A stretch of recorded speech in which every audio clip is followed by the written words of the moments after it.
Line Arabian dates. இப்போ அது line லயனா டே. இது தரும் ஆரோக்கியம் இயற்கையானது. லயன் லயனா பிரீமியம் டேட்ஸ். எந்த சமையலும் ருசி தேடும் ரகசியம். 20 ரூபாய். குக்கர் விசில மறந்து உணவு வீணாகி போச்சா? இனி அந்த கவலையே வேண்டாம். வழங்குகிறோம் உலகின் முதல் விசில் கவுண்டர் குக்கர், புதிய அல்ட்ரா குரோனோ. அல்ட்ரா என்றால் ஆரோக்கியம்.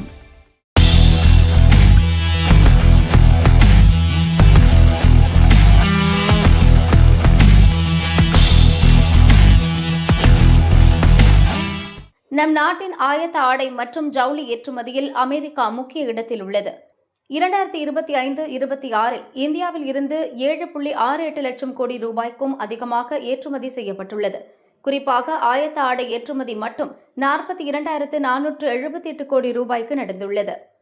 கடந்த ஆண்டு அமெரிக்காவின் அபரிமிதமான வரி விதிப்பால் இந்தியாவின் ஆடை ஏற்றுமதி பாதிக்கப்பட்டது. நடப்பாண்டு பிப்ரவரி மாதத்திற்கு பின் வரி விகிதம் 10% குறைக்கப்பட்டது. திருப்பூர் ஏற்றுமதியாளர்கள் சங்க தலைவர் சுப்பிரமணியன் கூறும்போது, 10% வரி விகிதம் சட்ட ரீதியாக தொடரும் என அமெரிக்கா அறிவித்து இருப்பது சற்று ஆறுதல் அளிக்கிறது. இந்தியா அமெரிக்கா இடையே வர்த்தக ஒப்பந்தம் நடைமுறைக்கு வரும் வரை நிம்மதியாக தொழில் செய்யலாம் என்றார்.